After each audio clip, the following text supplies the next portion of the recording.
L'Ukraine à la une de l'actualité encore ce soir, l'Ukraine qui a déclenché 2 opérations militaires parallèles dans la zone de l'aéroport de Donetsk qui est détenue par les séparatistes pro-russes et dans la région de Lugansk contre donc ces séparatistes, et au même moment on tente de faire avancer l'enquête avec difficulté parce qu'il y a ces opérations militaires, difficulté aussi parce que les séparatistes pro-russes mettent beaucoup de conditions à l'approche des observateurs sur le terrain. Nous sommes avec Pierre Laurin, le spécialiste de la Russie, qui nous accompagne depuis quelques jours après le crash de cet avion.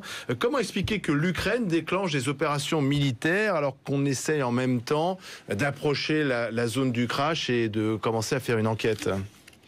Je crois que ça s'explique d'une manière très simple, c'est que le commandement ukrainien n'est pas homogène et qu'il y a au sein de l'armée ukrainienne différents commandements qui, pour certains, dépendent plus près des autorités de Kiev et du président, et puis d'autres qui ne dépendent pas du tout, du moins qui ne veulent pas dépendre, et qui n'en font un peu qu'à leur tête. C'est un peu la même chose de l'autre côté, avec les séparatistes, qui jouent chacun leur jeu, comme ils l'entendent, et qui n'ont pas réellement un commandement commun. Alors, tout à l'heure, Barack Obama, depuis Washington, a demandé à Vladimir Poutine de forcer les rebelles à coopérer.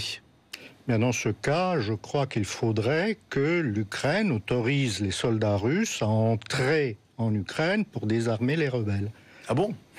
C'est que cette solution-là. C'est possible? Bien entendu que ce n'est pas possible. Les rebelles. Les rebelles, depuis longtemps, ils n'écoutent plus réellement Poutine, parce qu'ils se rendent très bien compte que Poutine les a abandonnés, même si, en apparence, il continue à les soutenir. La question aujourd'hui pour les rebelles, c'est comment faire pour continuer la lutte, pour continuer le combat.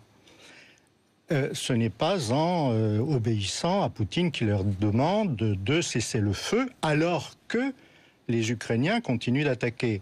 Donc, à part envoyer des troupes, je vois mal comment la Russie pourrait désarmer des rebelles qui ne veulent pas écouter Vladimir Poutine. Et vous dites que les rebelles et séparatistes n'écoutent plus Moscou. Pourtant, les Américains accusent Moscou d'avoir donné les moyens à ces rebelles d'envoyer un missile qui, malheureusement, a touché cet avion. Là, je crois que nous sommes dans la guerre de la politique et quelque part de la désinformation. Vous savez, les Américains avaient, à une certaine époque, accusé Saddam Hussein de détenir des armes de destruction massive. On sait ce qu'il en est. Pourquoi ? Parce qu'ils servaient leurs intérêts. Aujourd'hui, leurs intérêts, contrairement aux intérêts des Européens, qui ne sont pas du tout les mêmes, les intérêts des Américains, c'est d'avancer le plus possible, de faire avancer le plus possible l'OTAN aux frontières de la Russie. Parce que, pour eux, il est indispensable de contenir la Russie. Les Européens ne parlent pas le même langage. Le problème, c'est que l'Europe est divisée. Nous sommes 28, il y a une grande partie des pays de l'Est de l'Europe qui sont anti-russes, et l'Ouest de l'Europe doit tenir compte de l'unité. Notamment Angela Merkel. François Hollande aussi. Les Italiens sont à la pointe dans la défense, si j'ose dire, défense entre guillemets, de la Russie. Mais oui, mais ce lance-missile, il n'a pas été fabriqué par les séparatistes pro-russes. Non, il a été fabriqué à l'époque soviétique. Et à l'époque soviétique, il y avait des lance-missiles Buk sur tout le territoire de l'Union soviétique. Donc en fait, vous dites qu'ils l'ont trouvé en Ukraine, ce lance-missile, sans doute. Il a été pris par les séparatistes qui l'ont annoncé très officiellement avant de se rétracter le 29 juin. Simplement, les Ukrainiens disent ces lance-missiles ne pouvaient pas fonctionner. Le problème, c'est que la région de Donetsk, ce n'est pas la Papouasie-Nouvelle-Guinée, c'est une région très industrialisée où se trouvent de grandes usines d'armement. Vous savez, des spécialistes, il y en a beaucoup, et des spécialistes militaires chez les séparatistes, il y en a aussi.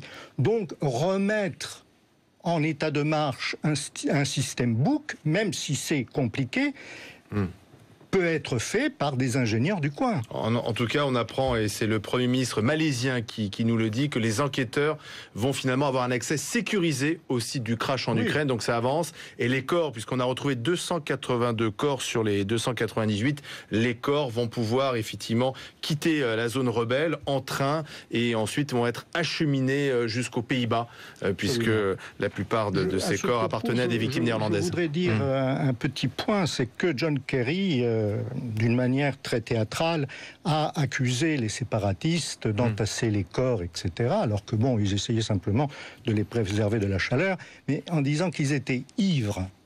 Eh bien, je me demande si John Kerry ne prenait pas un tout petit peu d'alcool, s'il pourrait effectivement à main nue entasser des corps déchiquetés dans des camions, je crois, ou dans des wagons de train. Je crois que là, il y a... attention à la désinformation de part et d'autre. Merci Pierre Lorrain.